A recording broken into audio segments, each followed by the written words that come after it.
Sweet. Okay, we're on parabolas. We're still on page 1. We're looking at that second column. And this is the x equals ay squared, or the y squared equals 4px. And what they did was they just interchanged the a with the 1 over 4p. And both of these are talking about the y squares. Now, remember before, everything we've done is y equals x squared. Those are the ones that open up and down. So whenever you have an x equals a y square, those are going to be the ones that open right and left. Okay? Your vertex is still going to be at 0, 0. Your focus, instead of being up and down from it, is going to be from side to side. It's your focus and directrix are going to be on the sides. Okay. So instead of looking at a horizontal line for a directrix, you're going to look at a vertical line now. So let's hop all the way down to the bottom and do the a bigger than 0 case, just because I think it's easier to start that way. Okay? On this one, we do have our vertex at 0, 0, and we're going to go ahead and draw in our parabola. My parabolas are probably far too skinny. They've all been on Weight Watchers. Inside your parabola is where your focus is going to be located. Okay? Outside of it is where your directrix will be located. I don't know if it is correct to put it as a dotted line or not. That usually refers to an asymptote, so might just want to make it solid. Not sure. This little distance in here between your directrix, oh, we didn't label this. This is my vertex. The distance in between the directrix and the vertex is going to be p again, and the distance between the vertex and the focus is also p. And the big thing to remember here is that when a is greater than 0, this puppy is going to open to the right.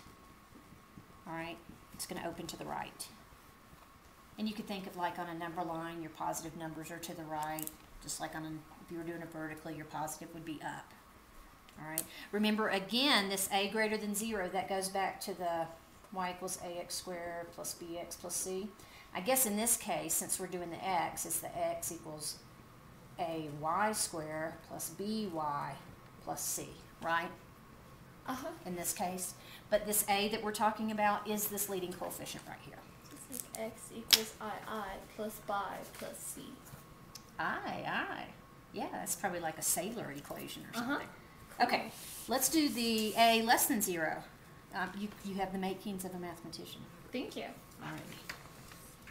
All right, a less than 0. So on this one, my vertex is still at 0, 0 because this whole page is. And this one's going to open up to the left. All right, that's my vertex. Where's my focus going to be? Inside. It's going to be inside. Focus.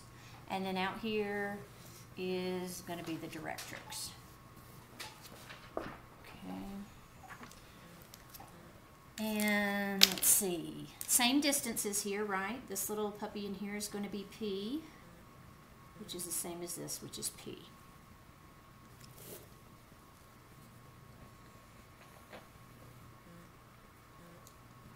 You'll notice in this case that the equation of your directrix is an x equal because it's a vertical line.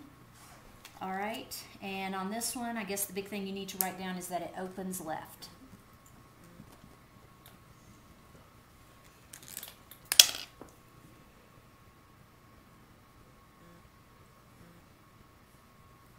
Is that making sense for the directrix? Yes. Okay, so, and a lot of times they'll say the directrix is, and they'll just give you an equation of a line.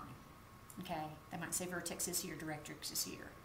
Well, then you can easily figure out focus. Or the P, right? Exactly. And it would have to be a vertical or horizontal line? Your directrix, yes.